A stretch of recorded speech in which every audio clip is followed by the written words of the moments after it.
The Cowichan Valley 8 is a 190-kilometer figure-8 bikepacking route that starts and ends at the Parliament Building in downtown Victoria, BC. This was our first bikepacking trip, and we comfortably completed the trip in 3.5 days. Well, not exactly comfortably. Why did no one warn us about the chafing? The trail links together well-known multi-use trails, including the Galloping Goose, Sooke Wilderness Trail, Cowichan Valley Trail, and Lochside Trail. The biggest climb is just past Goldstream Provincial Park through the Sooke Hills Park. Most of the route is non-technical and rideable on a gravel bike. Generally, people complete this trail in a clockwise direction because of the difficulty of this section. There is a detailed guide for this route contributed by Miles Arbor on bikepacking.com. I uploaded the map from this website into the Ride with GPS app. As you watch this video, please keep in mind that this is advice from one beginner to another. If I make any mistakes, please comment and I will pin any errors. So what are we waiting for? Let's start biking. Finding parking in downtown Victoria can be challenging, but we were able to park at the Wharf Street lot, located at 900 Wharf Street. As of 2025, it costs $15 per day with a 5-day maximum. On day 1, we started our journey in downtown Victoria. Although the official route begins at the Legislative Building, we started from the Wharf Street parking lot. The trail begins on a bike lane and soon crosses a large bridge before connecting to the Galloping Goose Trail.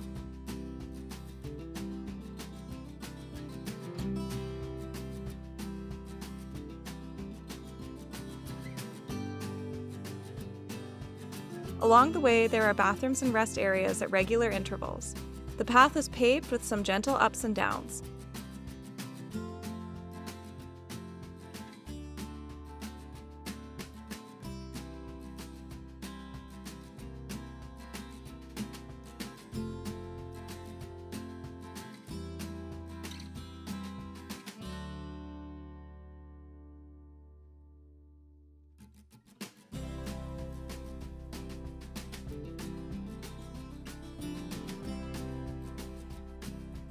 The rest area at Atkins Road has both a bathroom and a water station.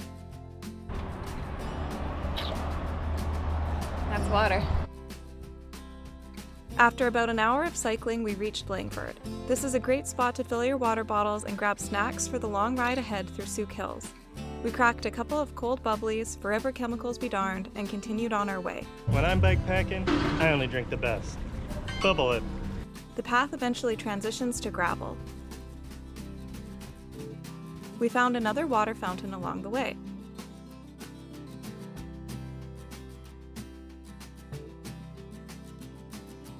As you move in and out of Langford, there are various food options available. Langford and the bike park area felt like a bit of a maze. We had to check our map often. It was the wrong turn. That's the wrong bridge. That was someone's house. For our next trip, we're planning to bring a phone mount so we don't have to stop as frequently to navigate. Be sure to fill up on water in Langford if you don't plan to stop at Goldstream Provincial Park for the night. The section through the Sooke Hills is long, isolated, and tiring. In hot weather, it's wise to bring at least 4 liters of water per person. While much of the trail passes near civilization, the stretch is remote. Be prepared. Near the Humpback Reservoir, there are bathrooms but no water. This was the closest point we got to the Goldstream Provincial Park.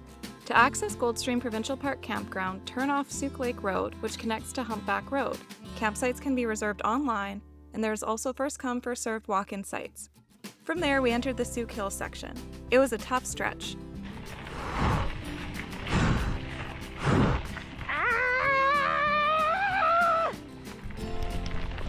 This section begins with rolling gravel hills.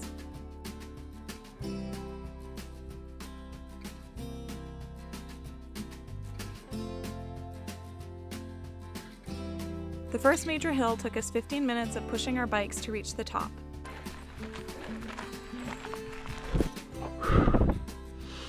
It's a big hill. I'm sweaty. On day 4, we met a couple doing the trail in the opposite direction. They thought that would make the Sooke Hills mostly downhill. Oh, how very wrong they were. I wonder how they're doing now.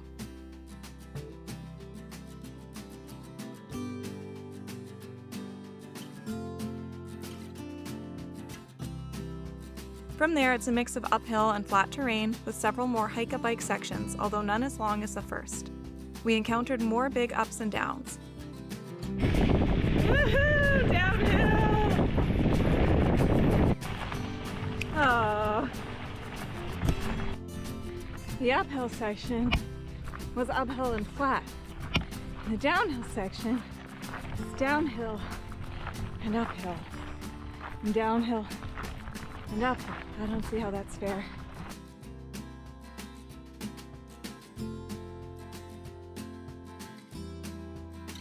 At one point we found a creek and were able to refill our water. It's important to treat this water. We used both a filter and purification tablets due to the high level of farm activity in the area. It took us 2.5 hours to get through this very hilly and exhausting stretch. Eventually, the trail exits briefly onto pavement before rejoining the gravel path. From there, it connects to the Cowichan Valley Trail.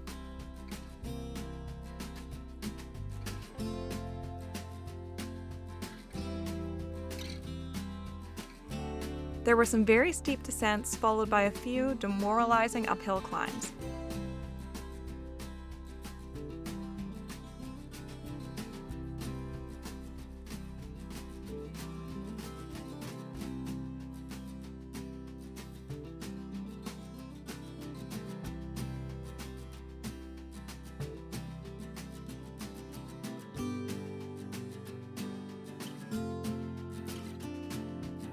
The trail flattens out for a long section along the lake.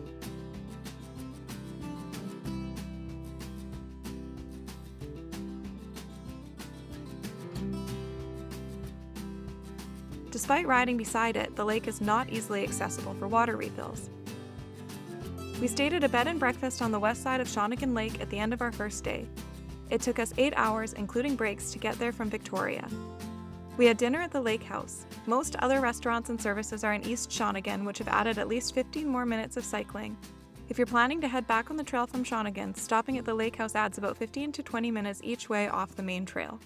Day 2, we slept late and rested our weary bones and butts.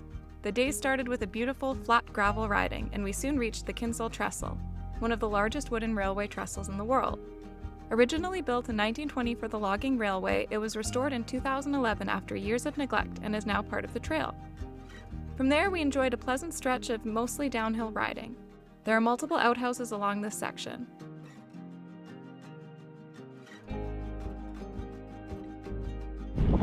There's a lot of downhill on this section, which feels glorious today, but this is a section we have to ride back up, so we're trying not to think about that.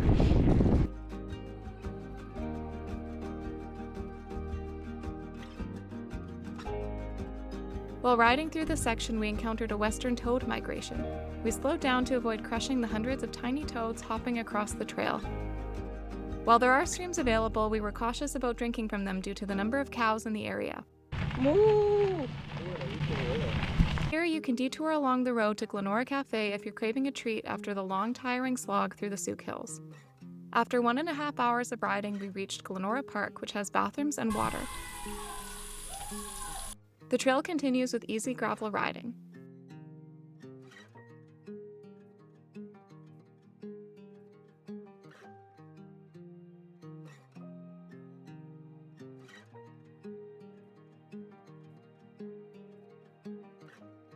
You cross several trestles along the way with beautiful views of the river below. I didn't ride to Stoltz Pool myself, so the following information comes from the helpful folks of Vancouver Island Bikepacking Facebook page. After crossing the 66-mile trestle, turn right immediately, then turn right again onto River Bottom Road. Follow it to the intersection with Stoltz Road where it turns to pavement. From there, it's an approximately 1.5-kilometer ride to the campground. Stoltz Pool Lake Goldstream can be booked online and also has first-come, first-served walk-in sites. There are toilets and a water pump, but the water must be treated or boiled. There are no bear caches.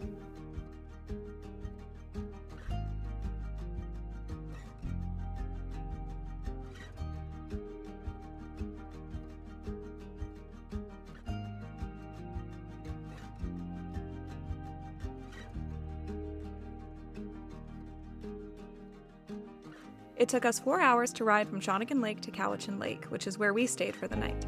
Cowichan Lake has so many restaurant options it was hard to choose.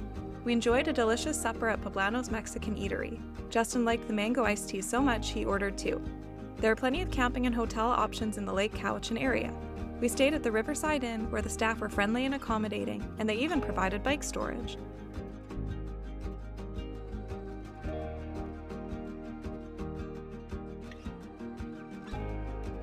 Time for second supper. Haven't you heard of Second Supper? We ordered pizza from Little Town Pizza. Happy, full of food, and a little less skin on our butt cheeks than the day before, we had a great sleep. Okay. Goodbye. Goodbye. Day 3. We started the day with breakfast at Sirius Coffee. If you're staying at the Riverside Inn, you'll get a discount there. The day began with a beautiful, gently downhill ride along the Cowichan Valley Trail.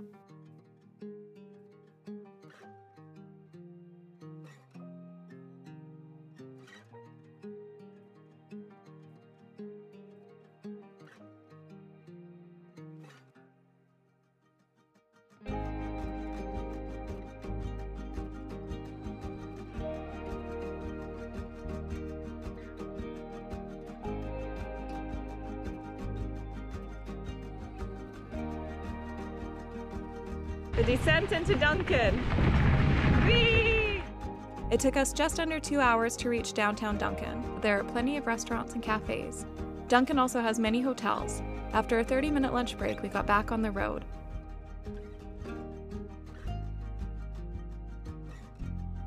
Riding through Duncan is on pavement. There's a steep uphill push. We're walking uphill.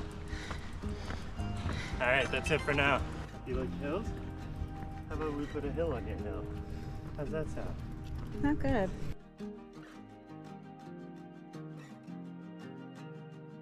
This section is narrower, rockier, and rootier than the others. I have no mountain biking experience, but managed fine.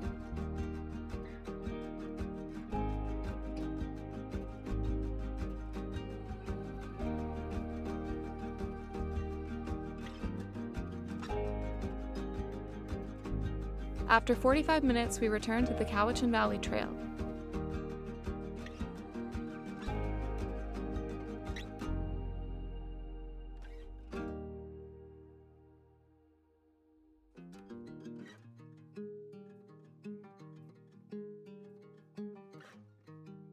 After another hour of riding, we passed the Trestle again and shortly after reached the junction to enter Shawnigan.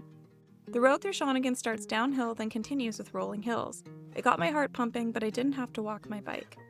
Biking through Shawnigan Lake sucked. The shoulder was narrow and drivers were aggressive. It was reminiscent of my Fort McMurray routes. Almost getting clipped by a driver in a large lifted truck brought nostalgic tears to my eyes as I thought of my home in the north. It took 30 minutes from the junction to reach East Shawnigan Lake. We enjoyed a delicious meal at our Harn Thai and continued on an hour later. From there, it was another 30 minutes to our Airbnb in Mill Bay. The route follows a shared road with some nice downhill sections. I think we're descending to sea level. Look at their fuzzy little heads. Altogether, it took us 5.5 hours of riding to get from Cowichan Lake to Mill Bay, not including our 1.5-hour restaurant breaks. Including stops, it was a 7-hour day. The Mill Bay Ferry is a bit further from where we stayed. Slightly north of Mill Bay is the Beehive Campground. Day 4. From Mill Bay to the ferry, the route features some big downhills followed by gentle rolling hills. These hills felt mean. I was very tired as I was kept awake by our neighbors' healthy snores all through the night. So how do you feel about your sleep last night? It was terrible. Our neighbors were snoring all night. My dad told me a story about an outlaw who murdered someone for snoring. I can relate to the sleep-deprived murderer. It took us 20 minutes to arrive at the ferry from Mill Bay. Bamberton Provincial Park is nearby the Mill Bay Ferry area and involves a large climb. Campsites can be booked online, but I've heard that it is less likely to get first come first served spots here. You don't need to book the ferry in advance, but it's important to check the schedule. Service runs about every hour and 10 minutes. You pay once on board, and the ferry ride is a beautiful 25-minute cruise.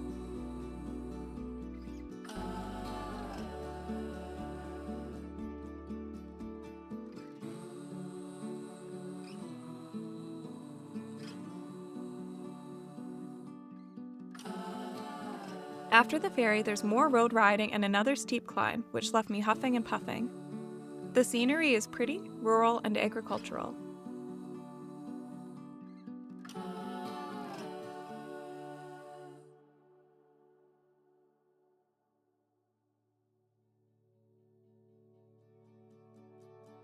After about 30 minutes of cycling, we reached the Lochside Trail, an interesting mix of shared roads and bike paths.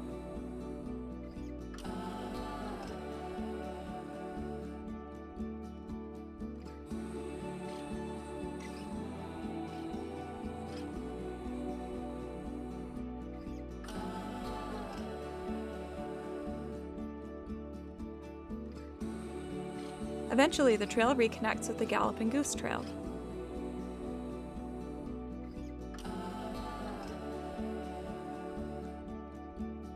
We arrived at the legislature building 3 hours after leaving Mill Bay, including a 45-minute ferry wait. With perfect timing, the wait could be shorter. We capped off our day with a hot dog apiece. I'm a sucker for a street veggie doggy. If you made it this far, thanks for watching this cycling guide. Please like and subscribe for more outdoor adventures on Vancouver Island. My gooch hurts, but I'm doing okay.